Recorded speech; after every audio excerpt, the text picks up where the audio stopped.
In the news today, Education Minister Anna Hipondeka has called on learners who have lost their provisional spaces at South African universities due to the registration dates having lapsed to consider registering at local institutions. Also in today's show, Engela Hospital delivers baby with broken arms. Fish Shot Crew seeks release on technicalities, and Omicron still features among new infections.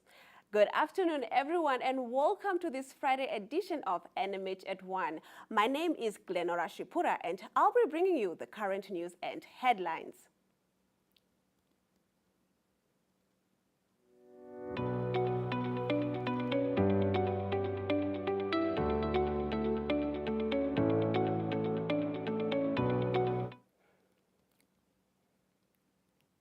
In our video news from around the country, the Namibia Students Financial Assistance Fund finds itself in a difficult position. It needs to recoup funds to help fund more students, but existing beneficiaries are struggling to repay the student debt. Here, Kennedy Kandume, acting CEO, shares with Irene Marie van der Walt their current situation. To have a look.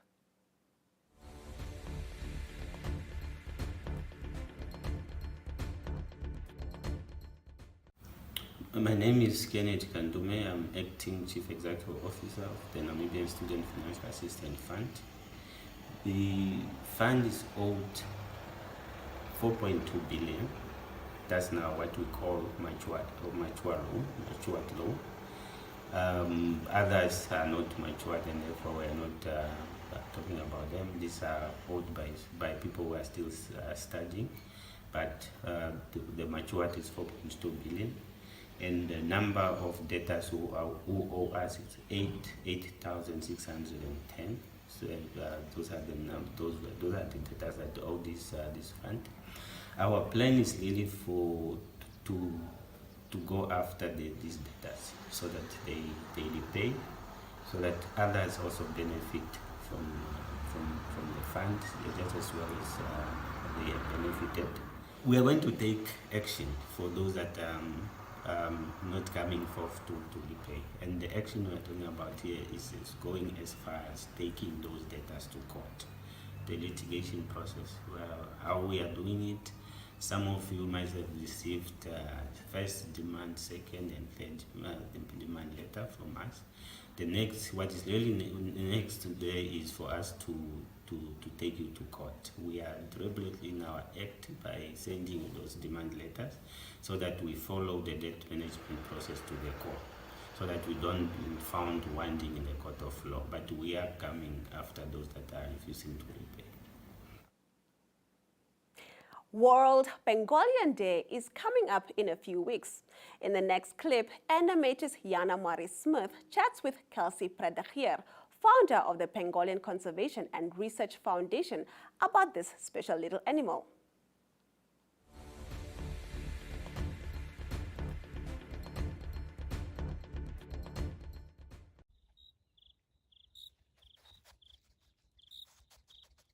Good morning, Kelsey, and thank you so much for joining us today on the show. We are here to talk about pangolins. World Pangolin Day is coming up in February. Can you tell me a little bit about why this day is significant? World Pangolin Day is the third Saturday of February every year. This year it falls on the 19th of February. And it's really an important day because it's a great opportunity to draw awareness to pangolins. They are the most trafficked mammal worldwide. And within Namibia, in the past few years, there are more cases registered for pangolin-related crimes than elephant and rhino combined. And so it's a great time to use this day to raise awareness and demand reduction of the trade. So there are 8 species worldwide, 4 that occur in Asia and 4 that occur in Africa. Here in Namibia, we have just 1 species, which is the Temminck's pangolin. And worldwide, they have been threatened because they are used in traditional Chinese medicine, as well as eaten as a delicacy in numerous Asian countries. So the Asian species are all critically endangered or endangered and threatened with extinction. The species in Africa have always faced traditional use, such as spiritual beliefs, consumption, medicines, different things like that, but there's never been such a high pressure. The number one threat to pangolin right now are people, but they're also threatened with electric fencing. A lot of people don't realize that electric fencing is a major threat to pangolin as well as many other small mammals. Low-lying electric wires, the pangolin actually will walk into with the soft underside of their body and curl around it and get electrocuted. We don't have any figures in Namibia, but there was a study done in South Africa that found for about every 12 kilometers of fencing, one pangolin is electrocuted, which is quite a high number. So if that fencing wasn't there before, very likely pangolins are going to die from that. As far as other land use goes, we don't have a lot of data on the effects on pangolins, but they can die in fires. Habitat fragmentation is a problem because as fences go up, they're not able to disperse, which creates more competition on an island-bound ecosystem. But another major threat that we've seen is climate change and drought. In the 2018-2019 drought, there was a population in central Namibia that I was studying, and 50% of individuals died of starvation and secondary illnesses that came about due to poor health. So that's another major threat pangolins are faced with. You are also the founder of the Pangolin Conservation and Research Foundation. I founded the organization to help cover the gap in areas where the needs for pangolin conservation weren't quite being met. And so our aim is to support pangolin conservation through research, collaboration, awareness and education, as well as community engagement and local empowerment. We do focus our research on numerous subjects, and this is conservation-based research. So the goal of the research we do is to help inform policy, guidelines, anything that can help conserve pangolins as a species. That brings us to the Namibian Pangolin Working Group. Yeah, so the Namibian Pangolin Working Group was founded in 2020, and Kenneth Wieseb of the Ministry of Environment, Forestry and Tourism is the chair, and I am the secretariat. And some of the main goals of this group are to streamline processes surrounding pangolin conservation. So in this time, we have drafted the first national conservation management plan for pangolins. We've done capacity building with first responders, including police and nature conservation officers. With that, we have also done outreach into the different regions to veterinary clinics to provide first response care for live confiscated pangolins. And we now have 10 registered veterinary clinics across 6 different regions. And we've also done this nice educational poster behind me, as well as another poster for awareness. And then in addition to that, we've created some guidelines for the handling of pangolins once they're confiscated live. And we're working on numerous other sets of guidelines, including post-release monitoring, veterinary care, things kind of along those lines. But how can we help you? First and foremost, raising awareness is so important. There's still quite a few people that don't even know what a pangolin is. So raising awareness is a huge first step in the right direction.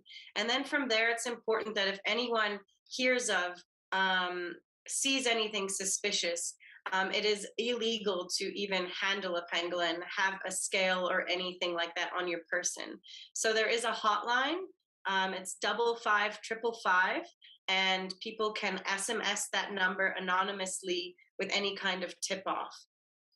In addition to that, what's very important is to demand reduction, demand, a change in people's behavior. It still happens in local areas that people are eating pangolins, having them for their own use. And I think as communities, it's important to demand that this behavior stop. What an interesting video. Moving on, if you're wondering what to keep yourself busy with this weekend, check out what Chill's Michael Kauyunde recommends. Do watch.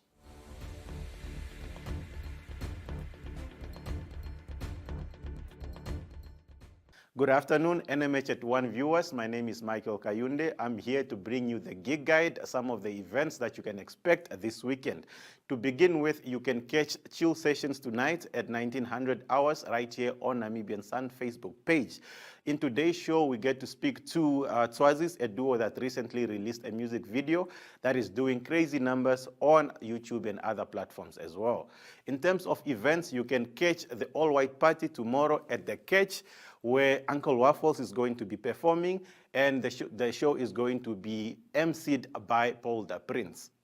Another event that you can catch tomorrow is the CD launch by gospel artist called DA. The lineup features Top Cherry, Waters, Franklin and DA, and so many other artists that are doing so much right now. The gates will open at 1400 hours, $50 gets you in. So these are some of the events you can catch out this weekend. From me, Michael, until next time, it's bye-bye. And that's it for our video news for the day. Moving on to what's heading our front pages in our local newspapers. But before that, we go for a quick commercial break.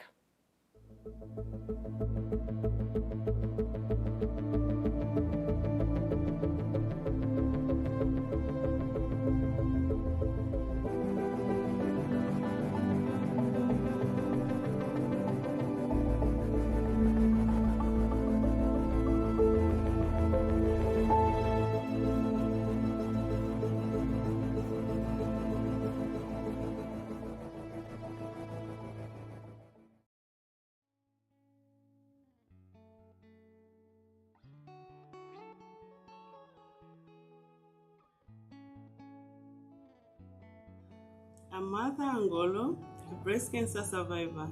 I was a patient, then I became a Cancer Association of Namibia volunteer because I wanted to make a difference to my people to fight cancer.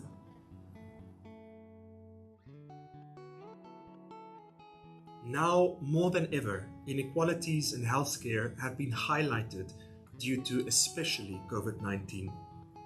Vulnerable communities, persons and minorities need to be heard.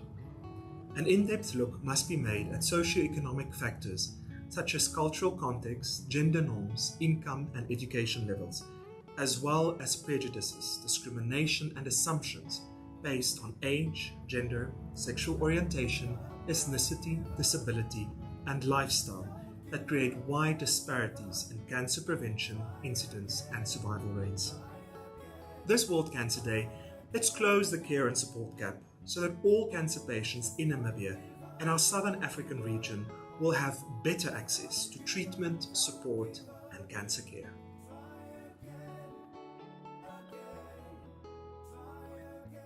Namibians, let us close the cancer care gap. Namibians, let us fight cancer together.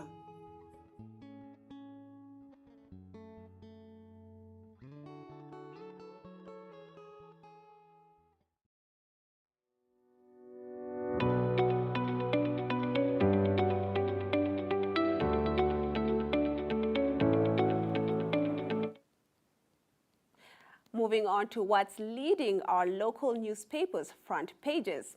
First up, according to Namibian Sun, a couple from Omhedi village in the Hangwena region is heartbroken after their baby girl was delivered at Ngala State Hospital last month with one broken and one dislocated arm, 6 years after they lost their twin babies at the same hospital under alleged questionable circumstances.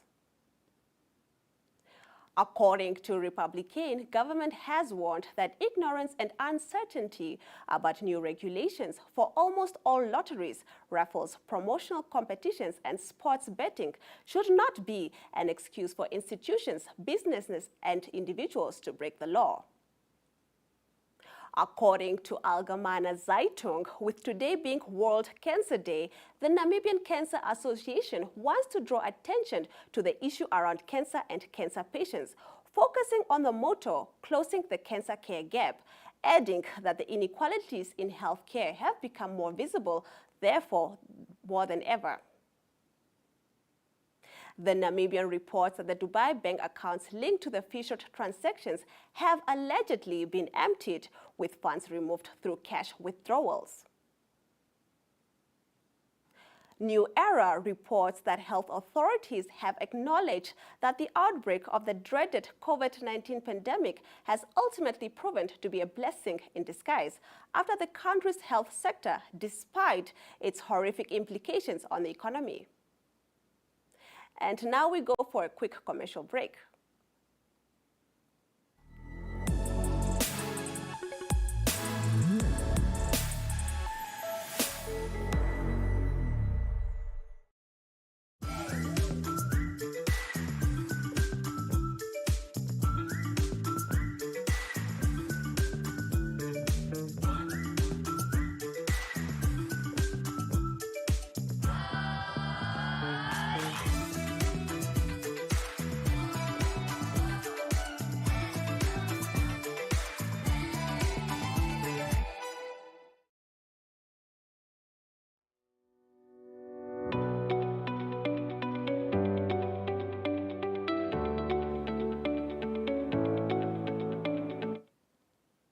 And now moving to the inside pages of the country's daily newspapers. Namibian Sun reports that South African advocate Bas Sonny, who is representing some of the Fishert accused, yesterday diverted from the looted millions in the so-called Fishert case and instead prodded Anti-Corruption Commission ACC investigator Andreas Kanyangela on the legality of the warrants of arrest. Republican reports that the highly contagious variant of the COVID-19 virus, Omicron, is still being observed among new cases of the disease in Namibia. Allgemeine Zeitung reports that the first Namibian participation in the international La Biennale di Vincia art exhibition creates enormous opportunities for Namibia and the world, as both partners can learn from each other. This is the opinion of Dr. Marco Forio Ferrario, curator of the Namibian Pavilion, the island de la Costa, in front of Venice.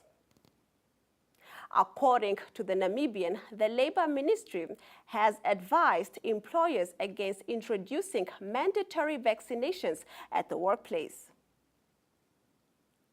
New Era reports that Education Minister Anangahi Pondeka has called on learners who have lost their provisional spaces at South African universities due to registration dates having lapsed to consider registering at local institutions.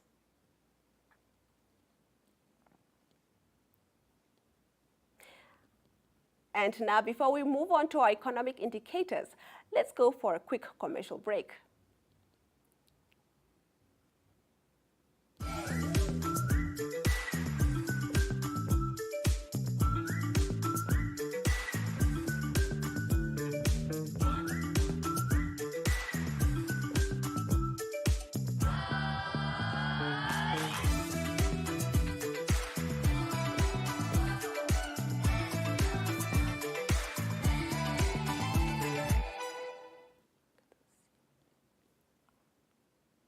We will now turn to the markets and see what the economic indicators have in store for us. We start off with the exchange rates and see how the Namibian dollar fares against the world's major currencies. We also zoom in on selected stock closing prices on the NSX. In closing, we bring you the prices for commodities.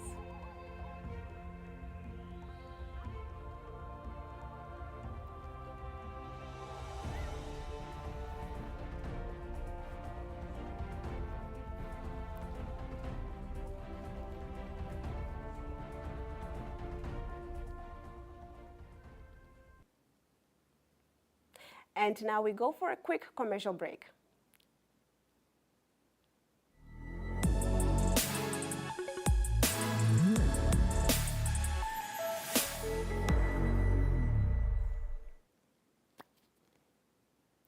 And that's it for today's show. Have a lovely weekend and please stay safe. From me, Glenora Shipura, do join me again next week, same time, same place. But before that, the weather.